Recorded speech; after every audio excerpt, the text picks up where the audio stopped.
So, welcome. It's my great pleasure today to introduce Max Janse. He is curator of the Indo-Pacific Aquarium at Royal Burgers Zoo in the Netherlands. Max says the biggest challenge is the largest coral reef aquarium in Europe that he has been developing over 25 years. There's now a population of over 120 species there, so it's a pretty impressive exhibit. Understanding corals and the environment is the secret of the success, but there's still lots of challenges. There's lots of limitations in terms of knowledge, and that some of the stuff that Max is going to be talking about today. So Max has been the ELAZMA Branch Tag Chair for more than 10 years, and he's now the EUAC President and has also got a seat in the EAZA Executive Committee and Council. So Max is going to be talking to us today about how to read a coral. So thank you, Max. Over to you. Thank you very much, Ellen, and thank you for the introduction, but thank you very much for the possibility of presenting something about how to read a coral. Corals is quite a different species to work with, so I would like to say a few words about it. And I'm doing that together with Olivier. Olivier helped me with this presentation. He's also the aquarium curator, but then in Monaco Aquarium. They have some very large coral displays, and he's an active member with the EAZA Coral Tag. And he's the coordinator of the World Coral Conservatoire, which is a coral arc project where more and more public aquaria possibly will participate in the coming years. So I do hope in the next years we will tell you more about the World Coral Conservatoire. But talking about corals is something that we are doing here in the ocean already for many years. And as Ellen was mentioning already, we have quite a large coral reef tank. So I would like to show you a couple of examples of what is happening in our coral reef tank. But we also have behind the scenes some coral systems and on the display a smaller coral reef system. So in that way, we do have different possibilities to show you how to read a coral. Yeah, how to read a coral is not an easy it's an easy question, but it's not an easy answer to give.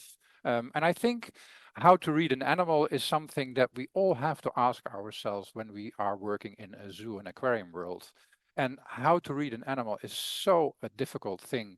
There are so many aspects where you need to think about. You need to think about the knowledge and the biology of this specific species. And every species is different in that way, in the behavior, in the ecology. And you also always have to ask, what is normal? Is this abnormal what I do see? And what does the animal tell you when you look at into an animal? And this is accounting for each animal that we are working with all the time in the zoo and aquarium world. So I thought it would be nice to also ask that same question for corals. And being part of the welfare talks in this EAZA, I thought it would be nice just shortly to give the EUAZA definition on the animal welfare. And that refers to a state that is specific for every individual animal, how the animal experiences its own world and live through its association with pleasant experience, specific for that species, such as vitality, affection, safety, and excitement, or unpleasant experiences such as pain, hunger, fear, boredom, loneliness, and frustration. When I was making this presentation, I thought, okay, this is interesting, animal welfare. And we are talking now with this presentation about corals, which are also animals.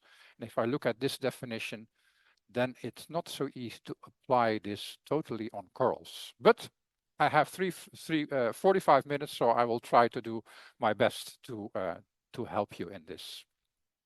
So what do I want to tell you? I would like to tell you a little bit about coral biology, and I also would like to talk about the 5 domains of welfare, which are nutrition, environment, health and fitness, behavior and interaction, and the mental state. And especially the last one will be fun, of course. But I think it would be nice just to have structurized it in this way. So just a little bit about the biology. Corals are part of the coelenterids, the cnidarian, and it's a huge group of animals in many different ways. And I think the most important part of this sheet is that there are about 2,000 species of jellyfish which are part of the coelenterids. There are about 153 species of soft corals, the 𝘰𝘰𝘳𝘢𝘪, and there are a lot of scleractinian stony corals part of this group. So it's quite a diverse group, and I will mostly do the talk, this presentation, about the soft corals and about the stony corals. And if you start to think about a stony coral, just very quickly, what is a stony coral? And many of you who are listening probably know this already by heart, but in any case, I thought it's good to have a very quick, short introduction. Well, stony corals, they are a colony species. So if you look in detail, you see many individual polyps inside this colony. And if you look in more detail, you even see that this small polyp has tentacles, a very small coelom, and a skeleton. And the skeleton is the base where the whole colony lives on. For many species, they are very tiny. You barely see the size of the polyps, and for some species, they have sizes of polyps that are as big as your hand. So it's very depending on the species you're looking at. With the tentacles, they can catch some food out of the water, and in the middle of the tentacles, there is a mouth where they can feed with. So here you see, for example, an example where you have the same coral with the tissue and without the tissue, and where you only see the skeleton. And it's not very difficult to understand that the very thin layer of tissue is on the skeleton of the coral. A very important thing when you look at the nutrition of corals is that many of the corals are in symbiosis with zooxanthellae. And these zooxanthellae live within the skin of the polyp. And if you look more into detail, then these zooxanthellae live in the gastrodermis of the animal, and they are spread all over the animal, and giving them a little bit of a color. And here you can see a couple of examples of different corals that you can see with different colors, different structures. And interesting, maybe nice to note is the left corner top. This red Montipora species has a white ridge, and this white ridge is really giving you a little bit of an idea how fast this species is growing. So the faster the corals are growing, the more you will see that they will get white ridges or white tips, like the middle one has some white tips. It's a staghorn coral, and that's a species that grows very, very fast. While there are other species that don't show any white ridges or white tips, and they are much slower growth.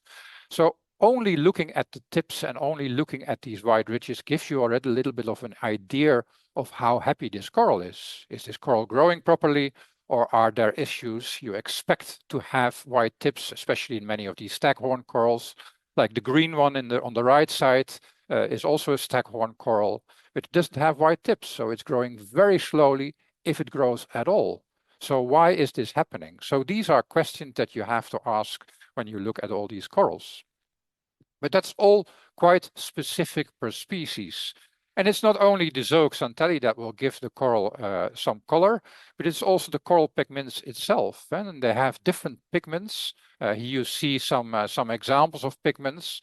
And all these different kinds of pigments work on a specific wavelength of light.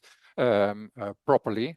And here you see, for example, fluorescence coming out when you have blue light on the coral. So on the left picture, there is no blue light, and on the right picture, there is some blue light pushed up, and then you can see the fluorescence effect. And this fluorescence is really important for the coral, because it will protect the coral and the symbiotic algae for harmful light.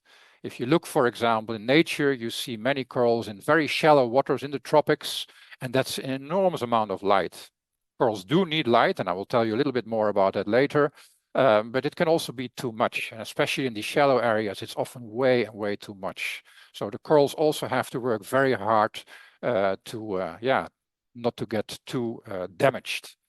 It also will improve the light capture for photosynthesis. So some of the pigments will change the output of the light, and it also will help the corals to adapt to different light conditions. So if you change your light conditions in your aquarium, you will definitely see changes in the coral pigments and the coloration of your corals. But it's also the zooxanthellae, these algae where they live together. And this is just an example, for example, of a study that was done on 2 species of corals. where there is an increasing number of nitrates in the water. So normally, if you look in the nature, it's a very oligotrophic system. So the nitrate levels are very, very low, close to zero. And in aquarium system, it often you will see higher levels. And here you see that the number of zooxanthellae inside the tissue of the corals will increase drastically if you have more nitrates in your water.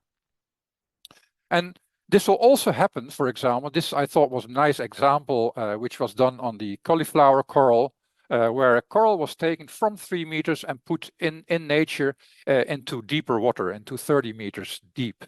And here you see with this very simple drawing that the number of zooxanthellae increased drastically because there is so much less light at 30 meters deep.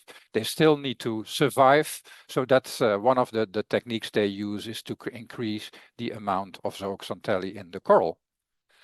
And this will change the color of the colonies. And also when you look in the aquarium, you often see that corals get quite dark. In any case, if I look in our aquaria, we have higher nutrient levels in the water, lower levels of light in comparison to nature.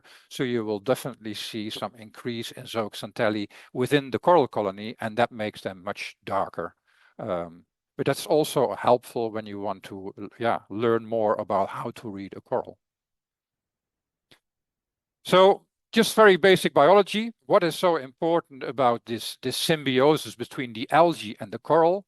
The algae are living inside the coral tissue, and if you bring them enough light, there will be photosynthesis. So the carbon dioxide will be changed into sugar and oxygen. We all know this from plants, but this is happening a lot in a coral reef tank and in the coral itself. And during night, it's exactly going the other way around. So that will be the dissimulation of the coral. And that's quite important to realize when this is happening, because it's important for the food of the coral to have this symbiosis with these algae and to have this photosynthesis very active, but it will also affect your water quality. Your carbon dioxide, for example, is an acid. So if you have a lot of photosynthesis in your system during daytime, you can understand that your pH will start to rise because your carbon dioxide will be taken out from the water by the corals and by the symbiotic algae, and that way your pH in your aquarium will change quite drastically. So if you do every day your measurement on your pH, make sure you do it always around the same time, because if you do it early in the morning at 8 o'clock or in the 4 o'clock in the afternoon, you definitely will see big differences with your pH. And that's also happening with your oxygen. Of course, the oxygen increased drastically during the daytime to very high levels. And during nighttime, the other thing happens. So the oxygen will deplete very much and your pH will deplete. And these are quite interesting things to realize when all go to bed as an aquarist, is that this is happening in your coral tank, that your water quality is changing drastically over 24 hours time. And sometimes it's very helpful to measure this over 25, 24 or 48 hour time to see what changes there are on your water quality, because it definitely can affect your corals. Of course, having corals in the aquarium, you need to have artificial light. And I don't want to go too deep into the details of the artificial lights. There are many different types of lights. Normally, many have kept lights under metal halide and under T5 fluorescent lights. And now more and more the LEDs is coming up. And with this difference in light source, you also will have an effect on your corals, and it will be drastically. We see that also happening in our own coral tank, where we change from metal halide to LED. Corals are complaining. They tell you a lot because what you're doing is sometimes working very well, but sometimes it's not working at all. So light intensity is very important to check. The coloration, do you have the whole spectrum or do you only have a part of your spectrum? And especially with LED lights, you have often only a peak in the blue or around the blue. So you lose all your other colors very much. And it's also important when you start to think about artificial light is how long do you want to keep the lights on and how long do you want to have it dark? So this will also have an effect on your corals very much. And I will give you a couple of examples of that. But thinking about the algae dependence is very much species specific. So here I have, for example, two species, a staghorn coral, which is very much depending on the algal symbiosis.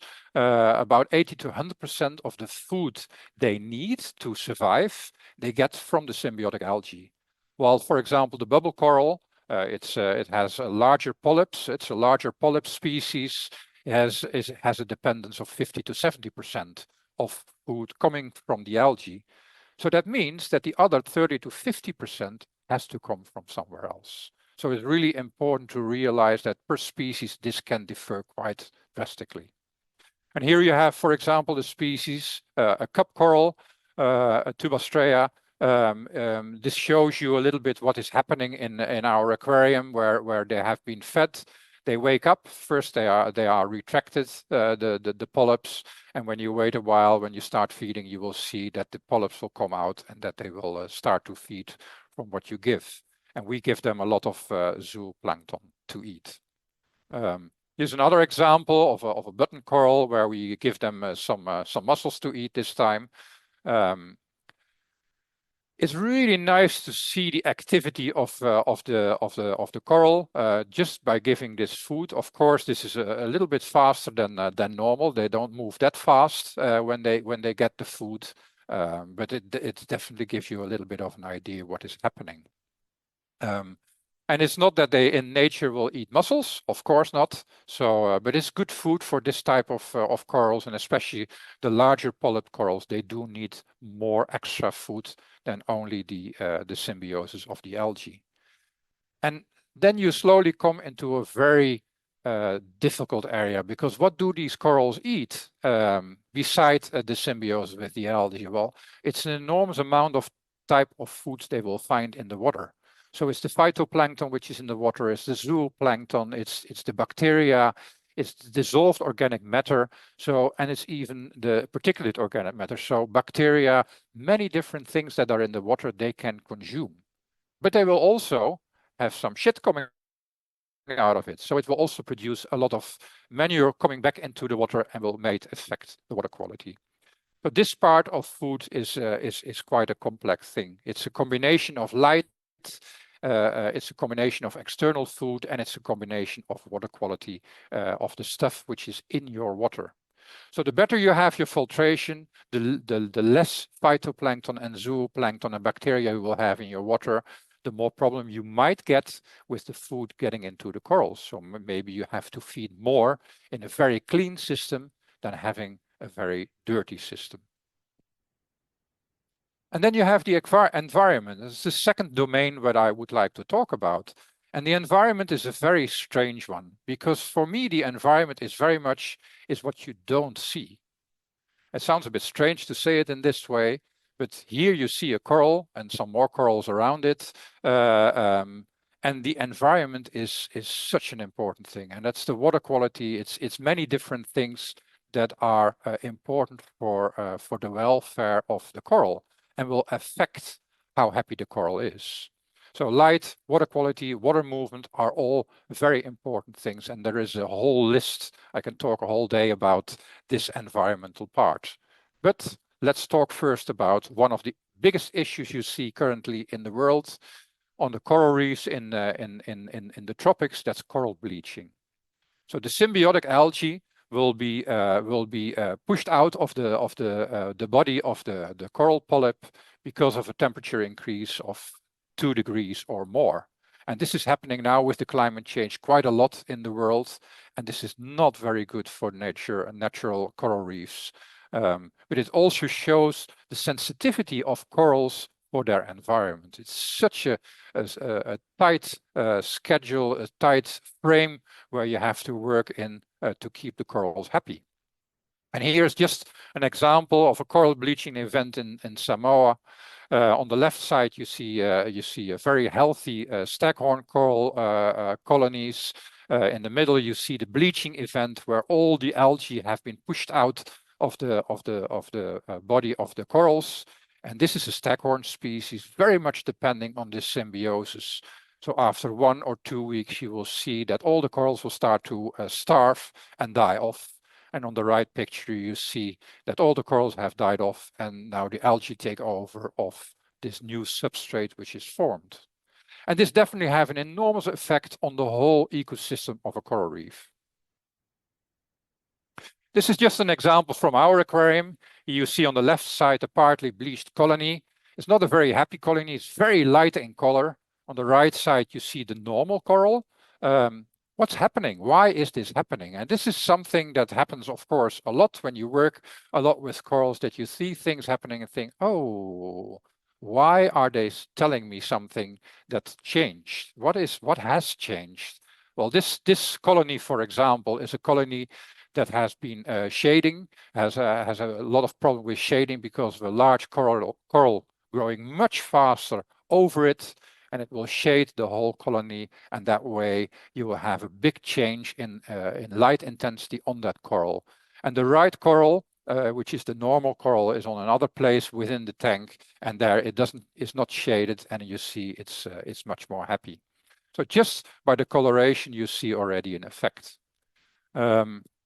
Here's another example. You see here 2 pieces of staghorn coral, number 1 and number 2. It's exactly the same species, and you see, and it's not because of the picture, you can see there's a huge difference between the left side and the right side of this colony. Why? Why is this happening?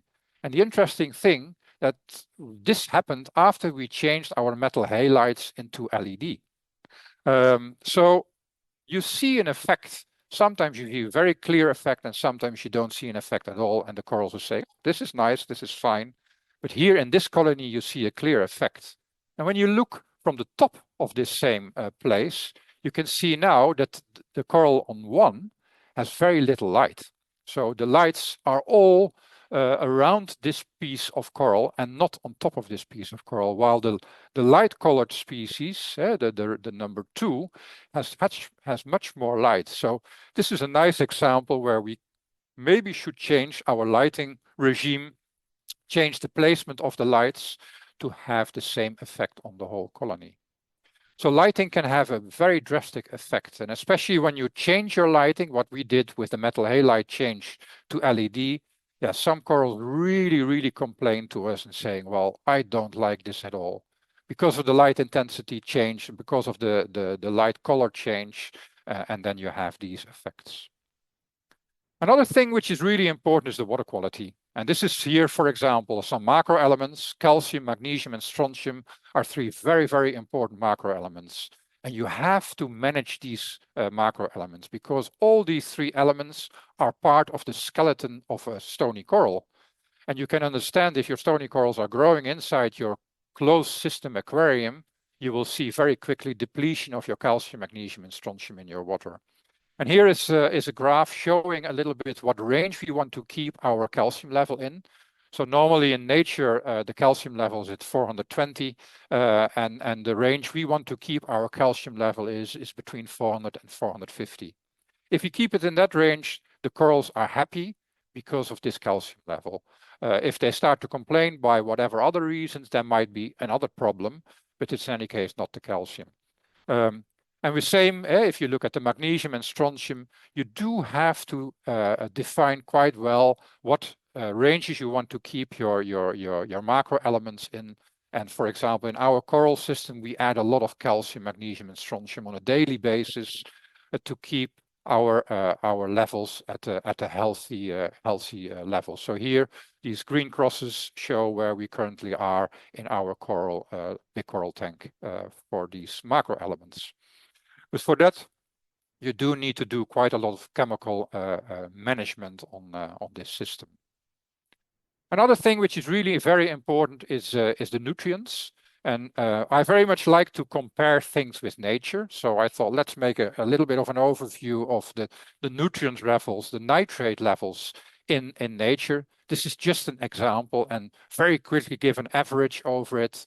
And that's around 5 microgram nitrogen. Of course, it's a very quick average, but that's not a level that you're normally in your aquarium. And here you see, for example, The range we keep in our aquarium is higher. We would like to have a little bit more nutrients in the water. And if you have more nutrients in the water, you need less light because the nutrients can be consumed by the algae, by the 𝘰𝘰𝘳𝘢𝘏, and this way they will need less light. So that's helpful. But they also should not be too high, because if you have too much nitrates in your water, you will have a lot of algae growth in your system, and that can overgrow your corals. So it's always a plus and minus in this system. A problem with nitrates I thought was nice to mention is, and you see it already on the right side, is that we talk about nitrate, nitrogen, or nitrate. And there's quite a big difference between it. And if you start to read about nitrates in literature, you really have to look very well if they talk about nitrate, nitrogen, so only the nitrogen part which has some nitrate, or that they talk about the real nitrates. So if you compare also between different aquaria, what level are you at? Please check what units you use. Same with phosphates. Phosphates should be much lower than the nitrate levels, and phosphates are a challenge to work with because they are not consumed that much. There are no bacteria eating phosphates very much, while nitrates can be consumed, for example, by denitrifying bacteria. Phosphates don't have this type of possibility to get rid of it. So especially phosphates can be quite a problem in your aquarium, and you have to keep an eye on where you are. Here I want to give another example of a partly bleached staghorn coral. It looks a bit strange if you look at the pictures, and to be honest, we were standing with the team in front of this tank window and we're thinking, what is happening here? So what you see is that there is a bleaching on the top part of the colony and not on the bottom part of the colony. So the bottom part is not the picture, it's really the colony itself. It looks dark, but it was only because you have there still algae left. And then we started to do some homework to find out what could have caused this, because this was a colony was growing very happily and suddenly it had this bleaching event, or partly bleaching event. And we send now and then water samples to a lab to do some ICP measurements, so you can also look at some trace elements. And normally our nickel and chromium levels are close to 0. But when we did the measurement for this tank at that time, we found out it was much higher at very toxic levels. And then you also question very much, you see a nickel level, which is at 25, very toxic high. Is that affecting this problem with the coral? And why is suddenly our nickel level and our chromium level so high? Is that because this time the lab in Fauna Marine did the wrong thing? So we asked them again, please, can you measure it again? Maybe you made a mistake. But they did it again and they found again to us, they said, no, it's very high. And we did some refurbishing work in that tank with some stainless steel. So we put quite a lot of stainless steel in that system. And that's possibly why our nickel and chromium level came up so high. So what happened? We removed the stainless steel from the system. We did quite some extra water changes in this aquarium. And we followed it with some ICP analysis, some trace element analysis, to see if the nickel and copper levels chromium levels were decreasing again. And here you see on the right picture 4 months later that the colony was back in normal coloration. It was not growing that well yet. You see some white tips, but not as much as we wanted. But in any case, after 4 months and do some big changes in the system, he was happy again. So that was really nice to realize. Also, when you look at corals, it's very important to look at the polyp extension. And be careful with this, because this is very much depending on the species. This species, you see on the left side that the polyps are retracted. They're not very happy. And on the right side, you see the same colony as a happy coral. But then the question comes, why is this happening on the left side? Why is the coral telling us that he is not happy? Is it because of the day, the moment of the day? or is there because of predation? Are there parasites? So there are many things you have to question when you see something like that happening. And just to give you a couple of ideas, is there not enough water movement for this coral because it very much needs quite some water movement? Is it a hungry species because this very much is a large polyp species, so needs some more food than, for example, the stag corals? Or is it a disease issue? And there are many other reasons that this can happen with your coral. This is very quickly a couple of examples of environment. So this is an example of water movement. Water movement extremely important for corals, but it very much depends on the species of coral you're talking about. Well, the third step I would like to talk about is health and fitness. And here you see some examples of health and fitness. And some issues you have. So you see discolorations of colonies, and you see a lot of tiny friends. And these tiny friends can there be in many, many different species in corals. And that's really very important to realize when working with corals, which tiny friends do they have? Which possible parasites are there, or which possibly irritating species are there? And you can talk about some nudibranchs, you can talk about some worms, some snails, some copypods, some ciliates, bacteria, many, many different things. And this is a world that needs a lot of attention in the coming decades to understand more and more of what is happening with the health of corals. And that's not only in aquaria, but also in nature. And when you think about corals, and I was very simple in explaining how a coral looks like, is if you look more into detail, especially in the mucus layer that is on top of the coral polyp, is that there is a lot of life in it. There are many viruses, bacteria, archaea, fungi, ciliates. Many life forms are in part of that a thin layer of mucus that is living on top of the coral. You can compare it a little bit like your own intestine. There are also many life forms in there. And if it's happy, you can go happy to the toilet. And if it's not happy, you have to go much faster to the toilet. And that's also what is happening with the corals. So if it's a stable holobiont, as they call it, so it's not only one coral, but it's a holobiont of life forms living together. When it's in a good balance, then there is no issue. But when there is disbalance, you very quickly get issues. And there are many, many illustrative examples you can find in nature, but also in your own aquarium of things that are happening. And here I give just two examples of, for example, bacteria that affect a colony, and of a fungus that is affecting a colony. It kills part of the colony. You will see a reaction of the coral, and that's you know already, if you see something like that happening, oh my goodness, there is a problem. Another example is this flatworm. It's quite difficult to see. You see this picture of a colony that is really clearly not happy. You see many blotches. The whole colony partly is white. It should be very nicely brown. And this is not a very happy colony. And if you look more into detail, you see there is a flatworm running around. And you really have to look very, very closely if you are taking care of these corals to find this flatworm, because they have such a beautiful camouflage. And when the colony is still fit and happy, and this flatworm is running around this colony, is really difficult to find. So you have to have in mind that you can have this issue. It's good to know, to realize if you have this staghorn coral, and you might have also issues with this flatworm. It's below the whole life, the life cycle of this species. It's an egg-laying species, so you possibly also will find some eggs somewhere hidden in the colony. So it's good to know how long the whole cycle takes, and then you have to start to talk with the team. How are we going to solve this? Because this is an issue. This is very much an issue.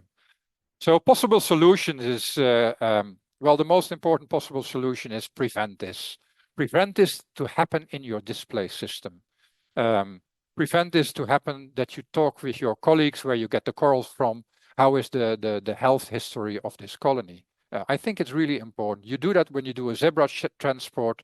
You should do that when you do a coral transport. Good quarantine is very helpful.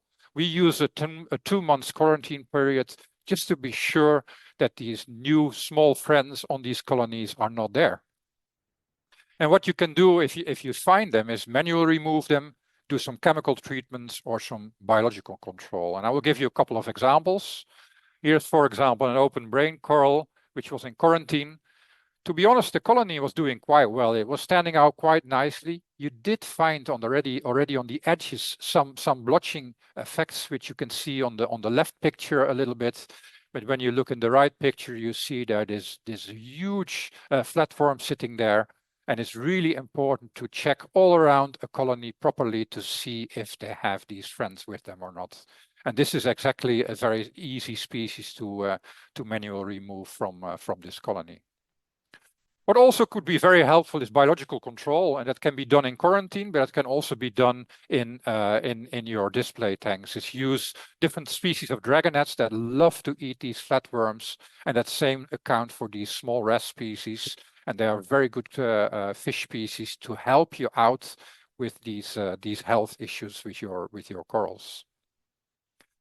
Chemical treatments, we have done a couple of chemical treatments. Freshwater, milbemycin, iodine, levamisole, praziquantel, and doxycycline are types that we used. I know quinine is also used quite a lot on corals, and there are many more chemicals that are used on corals.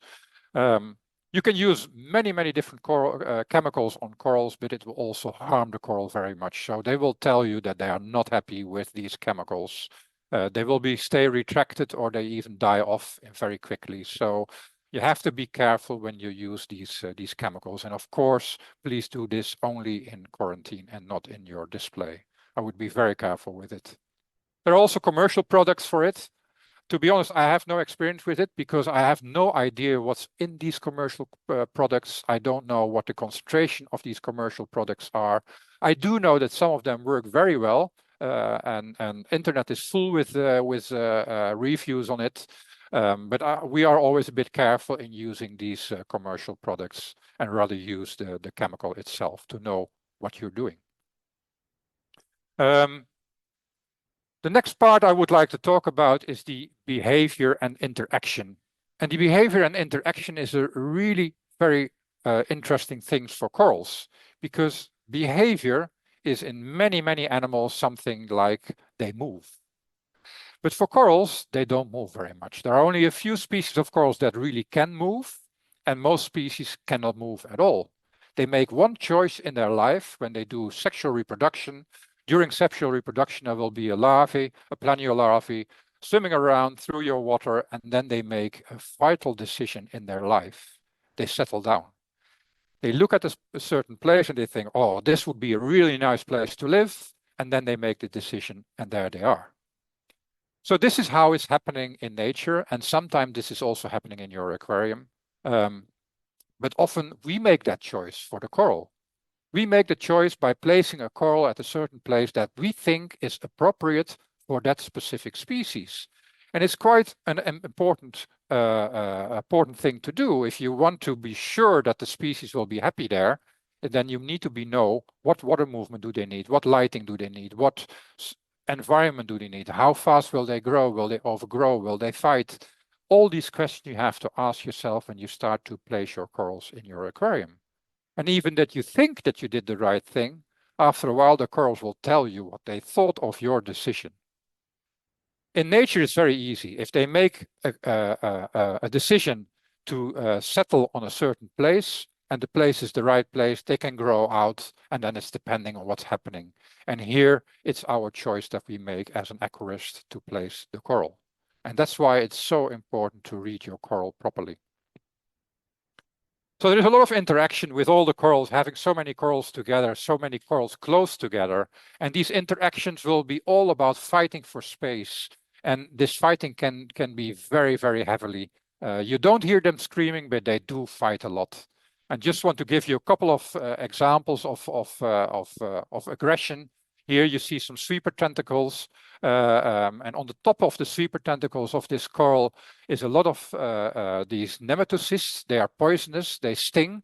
Everybody knows when they swim against a jellyfish, it will sting. Well, that same happens with corals, but especially on these sweeper tentacles, the toxic is much stronger.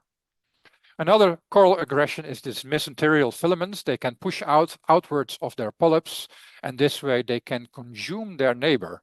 And that can really affect, of course, their neighborhood if it's a species that can do this. And here on the left side, you see, for example, a coral that is very good in this mesenterial filaments. They produce quite a lot of aggression because a small piece of coral fell on top of this colony, and you can see the reaction of this colony to this coral. And then they have chemical warfare. So especially soft corals, they have a lot of different types of terpenoids inside their body. It helps them that they will not be eaten too much by fish, but it also will help them to do some chemical warfare in the whole reef. And some are very, very toxic. So this, I thought it's nice to mention.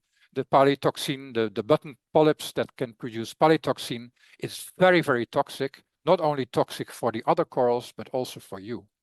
And we have decided in Burger Zoo not to have this species at all in our collection because it can be very dangerous for the health of the aquarists working with this species. So very much be careful with it. But having a lot of soft corals in your aquarium, it might even affect that there were some chemicals coming out in your water, and that might affect even the corals a little bit further on the road in the same tank. And this is something that needs much more further attention, but I do think that's something to keep in mind in the back of your head. And often with your filtration, you take out these toxic elements, and with your water changes, but it can definitely affect on a long term your aquarium. And of course, one of the behavioral interactions you have is that you can also prune yourself. You can take some species of corals out when they grow too close to each other, or when they overgrow other corals, or when they fight too much. It's very important to prune them out and maybe send them to colleague aquaria that are very happy to get a piece of coral. The last part is the mental state. This is a brain coral of about 1/2 meter in size, but has no mental state at all. I mean, it is a big brain coral with no mental state. They don't have brains. So in that part, for the 5 domains, the mental state is a very, very difficult one. But I do think that you can see that there are happy corals, and there is even a happy reef. You can see on many different ways the coral will tell you if they are happy or not, if they are okay with their environment, if they are okay with the whole biotope.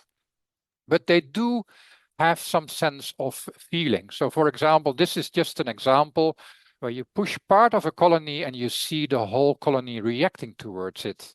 That's because they do have a little bit of a nervous system. It's very little, but they do have a little bit of a nervous system, but they don't have a brain to conclude what this effect is. So they can tell you a couple of things, but they don't realize themselves what is the problem. So they're very primarily animals. For me, if you want to think about 5 domains in the coral system, you think as in the metal state domain, I think you should think much more in the biotope sphere. So just think a about the 5-minute whole warning system. here, Max. Yeah, thank you very much, Ellen. So you have to think more about the biotope state, thinking about the whole coral holobiont. Think about the macro elements, the trace elements in the water, the nutrients in the water, the temperature, the salinity, but also in the whole food web. What is happening in your water? How many bacteria, how many zooplankton is living there? It's the whole system itself, which I think is really important. And it's not so easy to define that. What is really all these different parts of this part of biotope state of a coral? But I do feel it's an important thing. Well, I just heard that I only had 5 minutes left, so let's summarize a little bit where we have been going through. So one of the most important things for coral is the environment. How much light do they have? What is the water quality? And part of it, of course, is the filtration. What is your water movement? And many other things of the environment are very important. The other part, of course, is nutrition. Again, this is light. How much light do you have? What is the intensity, the coloration? Is that this the right intensity coloration for your specific coral species? Do you have to add, or are you adding artificial foods? Are you adding, for example, zooplankton in the water, or phytoplankton, or amino acids? Well, there are many ways of feeding your corals extra, but there is a lot of things happening in your water quality as well. And you also have to think, and it's not really food, but the macro elements is also very important for your water quality, for the nutrition of your corals. Because if you don't manage your macro elements properly, your corals will not grow at all. The behavioral interaction between the species, is there a compatibility between the corals? Are they okay with each other?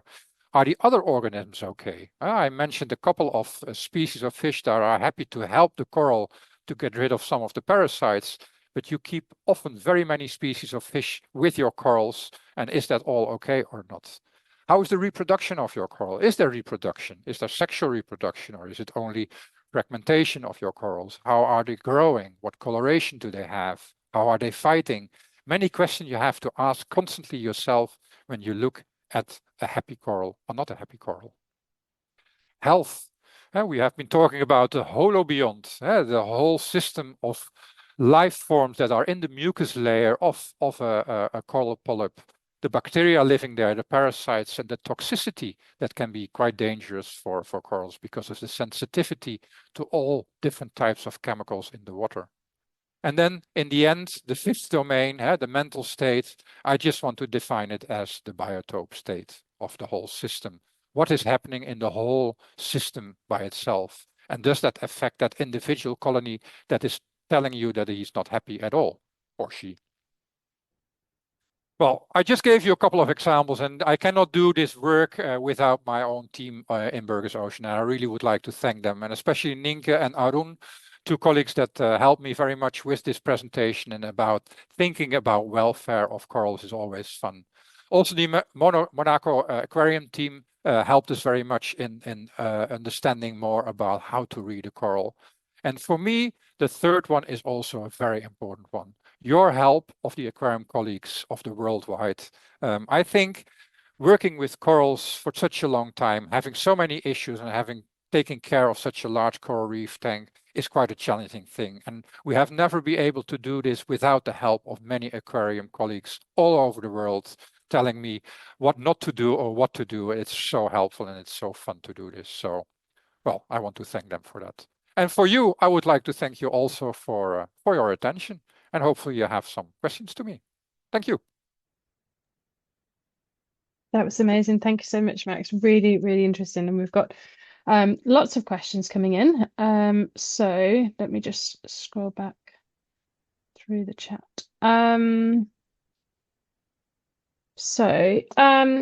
If aquariums are sort of noticing bleaching in the corals, or corals are complaining about their welfare, what is the advice that you've got to ensure corals remain happy and healthy? And then linked to that, where would you advise people find information to support them in their quest for that knowledge? Yeah, that's a lot of questions. Sorry. Yeah, I just mentioned already through the whole presentation. So if you see changes in your coral, and especially the changes in coloration, in polyp, how the polyps are standing out or not standing out, about loss of tissue, the many different ways of the corals telling you something is wrong, is start to look at all these different things that I just mentioned at this presentation, because it's definitely a multifactorial thing, and it's very difficult thing sometimes that you think, this is causing this problem, but often it's a combination of different things. It's often not one thing that really causes it, but sometimes it is. So that makes it difficult. There are some very good books of it. The good thing of coral reef keeping is that it's also a big hobby thing. So many aquaria at homes are keeping corals. So there are some very good books taking care of the basics, and even much further basics and very difficult things about keeping corals. So that's also good. And talking with colleagues. And I very much like, if you have an issue with a coral, is that you stand there together with a couple of colleagues of the team, start to think about brainstorming what can be causing this problem. And then you have to start peeling off the possible solutions or possible problem causes. Great, thank you. Daniel, do you want to go and ask your question? Yes. Hi, Max. I just wanted to understand why corals bleach when they are shaded. You had an example of I think it was a 𝘠𝘅 or something, which received less light in your tank and suddenly it was bleaching, or you called it bleaching. What happened to the coral? Yeah, that's a good question, Danielle. I was looking for some examples to show what effect sometimes the shading can have, and this was definitely a colony that was not happy with the place they were standing, and he was growing quite well. I think it was maybe 25 centimeters size of colony. And it's a combination. It's also here. It's a combination of the shading of the colony, but also of, because there are so many other colonies standing around it, the amount of water movement around it is getting less and less and less because there are more and more corals standing around it. So all this together, it affects the health of this colony, and that's why you saw that it was starting to lose the coloration. This is a 𝘠𝘅 species. It's a green 𝘠𝘅 species, and you do see now and then they also bleach as a total. So sometimes just on one day the whole colony is totally bleached. This one was not 100% bleached yet. It was getting more and more white, but it was not 100% bleached yet. So sometimes there are different effects on this colony species. Okay, thank you. Thanks, Max. So we've got another one here. Alexis says to say hello to you, and then says, any tricks on how to avoid apparition on palytoxin-related corals and how to remove them safely? Yeah, that's well, the most important thing is don't get them in. I think that's really important, and we get quite a lot of confiscated corals in from the Dutch government. That happens now and then, that there are illegal corals coming in. And we also said to them, we are not going to take any of this species in anymore because we don't want to have the risk. But if you do have the species still left, and it's quite a nice species also, it's a whole group of species. What can help is that you put them underwater in a bag, in a plastic bag, and then take the bag together with the colony and the stone and the water, all close the bag and take them out of the system, and then send them to a place to destruct them. So we send them to a destruction facility. But be careful, if you start to stress the colony, that's when they start to give out these chemicals, and that when they can start to be very toxic for humans when they come out of the water. So it's better to put them in a bag. Great, thank you. Sam, do you want to come in and ask your question? Sure. Apologies for my horrible cold. Thank you so much, Max, for your presentation. It was really, really interesting and something that I've been thinking about for a long time. I'm intrigued to know about I suppose the current need to assess welfare in corals on a regular basis as part of the association membership. So, and then have you been able to, I suppose, currently adapt the welfare assessments that are available to suit the various species of corals? And if so, how? Which might be a bit beyond the scope of the time that we've got left, but I'm just intrigued by all of that, the welfare assessment side of things. Thank you. Yeah, thank you, Sam, for your question. That's a very nice question. And I think this is a question that needs attention. So yes, of course, there are many things that we are doing already. If you look through the whole 5 domains, there are different examples I gave in these 5 domains that I think are important. And these parts, we look already into it. For example, you measure the light levels in your tank on a regular basis. You measure your water quality on a regular basis. You have to define your levels where you want to keep, with the range where you want to keep the different elements, macro elements, trace elements, nutrients in. So you do already have a normal management of your aquarium.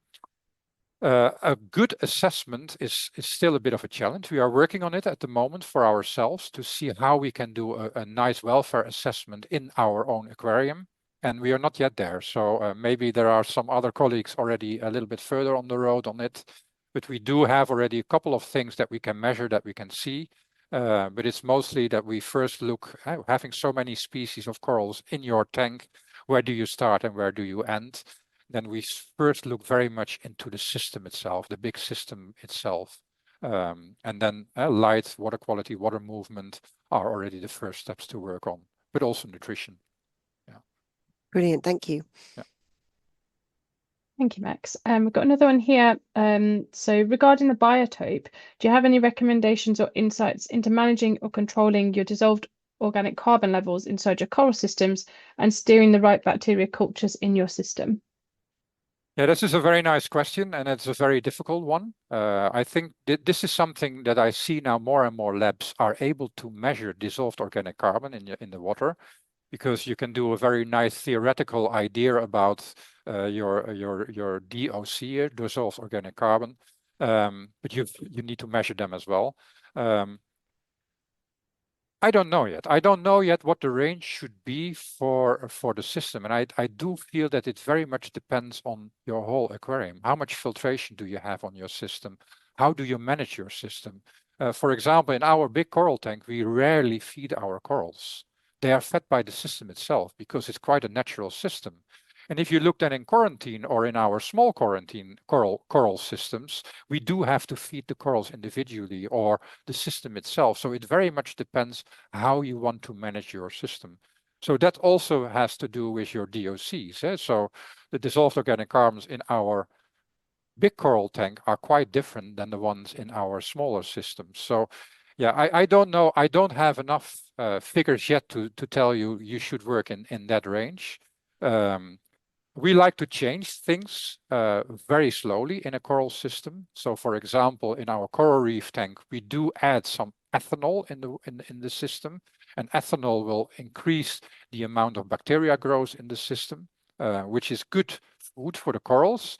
It's good for your biotope system, but when it's getting too much, it's very bad for your system and very bad for your corals. So it's all about looking for an equilibrium within your own system. So sorry to be able not to say you should do it like this or you should do it like that. It depends a little bit.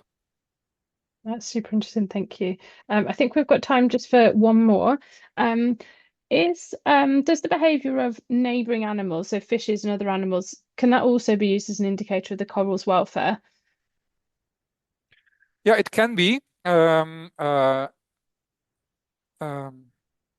Just as an example, and I like that example very much, is that we have now in our coral reef tank, we have quite some happy corals, and they're growing quite large. Some are really meters across in size. But we started with very small colonies. So in the beginning, you want to take care of the colony with all everything you wanted to do right for that colony. But now it's growing so fast that you start to think, should you also be able to have it like in nature, that part of the corals are eaten? Is that bad or is that not bad? So for example, we added a couple of parrotfish in the tank, small species of parrotfish that started to eat some of the corals. And as long as they now and then take a bite, it's still fine for the colony. Of course, you will see a bite mark, but that's nature. That's really nature, and they will grow out again in a normal way. So yes, it does affect, but it also depends a little bit where you are in your system. For example, sea urchins can be a really nuisance for your corals, but they can be very necessary if you have too many algae growth in your coral tank. So if your algae are overgrowing your corals, you do need to put some herbivorous animals in, like sea urchins, like hermit crabs, like small species of crabs that will eat these algae to take rid of this algae, so the corals have no stress anymore from the algae. So it's always, yeah, again, it's not a one answer for this question. Amazing. Thank you so much, Max. We are going to have to wrap it up there because of time, but if anybody's got any questions that we didn't get to, then please do reach out to Max directly. And so thank you once again, Max, for your time. Really appreciate it very much. And thank you everybody for joining us for the last webinar of this year. The schedule for next year will be advertised soon, so keep an eye out on social media and also on the EAZA web pages. And this presentation will be available on the YouTube channel relatively soon.